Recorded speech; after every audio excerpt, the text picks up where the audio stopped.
Hello and welcome back to Mr. Lamb Science Corner.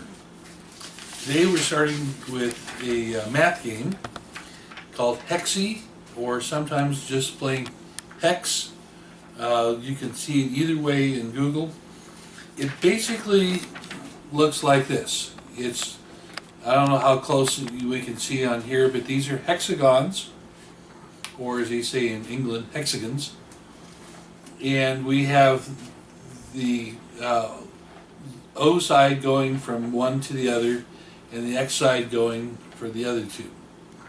And basically the idea is, well, let me go run through the rules.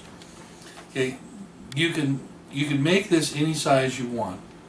11 by 11 is good, because if you make it too small, then all of a sudden some enterprising young student will go on the web and they'll see what the strategy is to always win.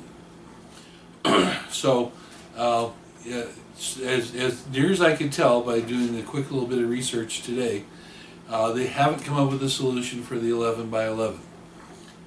If you want to go nuts and have a bigger board, any size you want as long as they're even. Two-person game. X, of course, always moves first. And quite frankly, I didn't really look at the research too well. I'm not sure whether X or O has the advantage. I think it's pretty much the same, because there's a lot of things that can go on. So X moves first. Now, the interesting part of this game is you want to draw a continuous line from one side to the other. And of course, O wants to stop them. And O wants to draw a line here.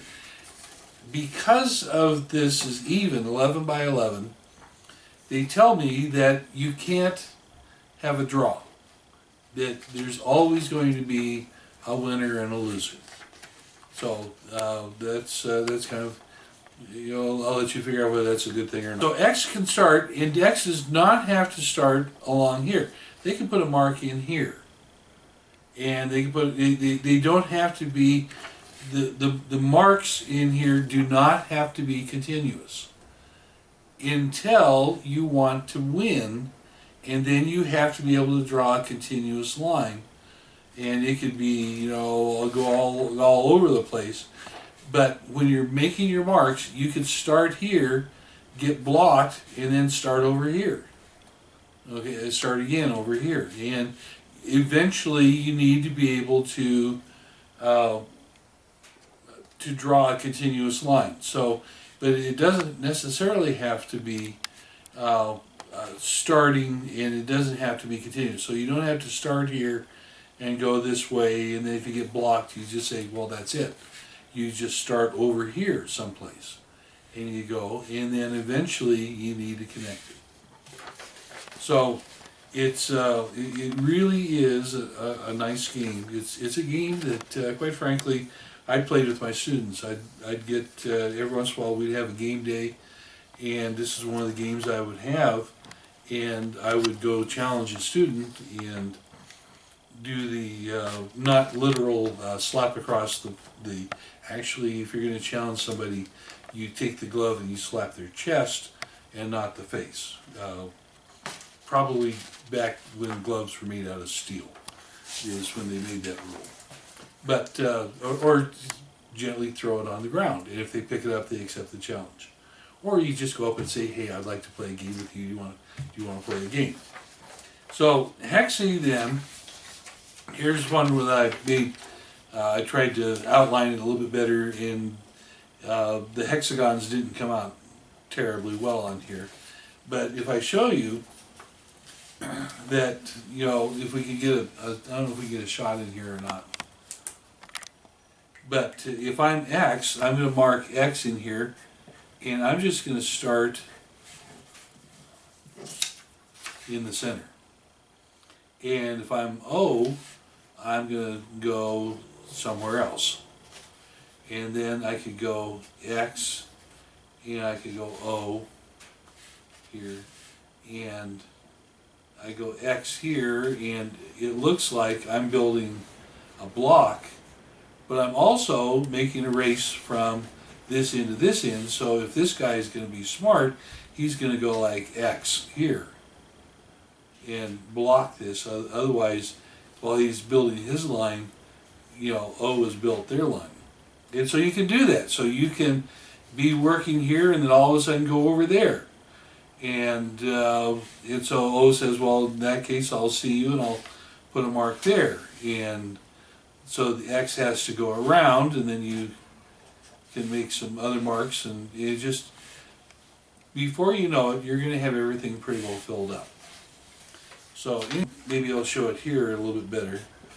Got an X there, and an O there, and an X here, and an O there, and I want to stop that, so I'm going to put an X here, and so I'll go like, I'll put an O there, and then I'll put an, you know, really block you, and so you go, well, okay, there, and then, you know, so you just, it goes very quickly, and, you know, you don't, like I said, you don't have to have the marks continuous, except at the end, you have to be able to draw a line all the way from one to the other. Okay, until you can do that, you're not through. But in making the marks, you don't have to, you can mark down here, you can mark up here, and mark over here, wherever you want to go. Okay, so it's a very happy game. Making the hexagons is perhaps the trickiest part. What we did is, I had run a copy of this out many years ago, and we were able to, my wife was able to enlarge it and darken it and all like this.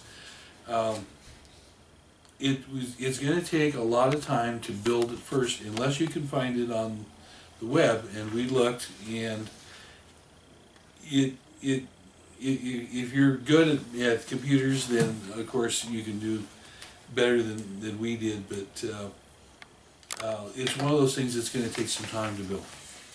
Now, in terms of copyright, I did find that this game was invented almost simultaneously in the 1940s by a man named Piet Hein and John Nash. And quite frankly, I don't know whether either one of them has a copyright on this. I found this game way too long ago to remember whether it is protected or not. I did not see any copyright on this, so as far as I know, don't use me as a reference. You can go ahead and do what you want. Okay, thank you very much. We'll talk to you again.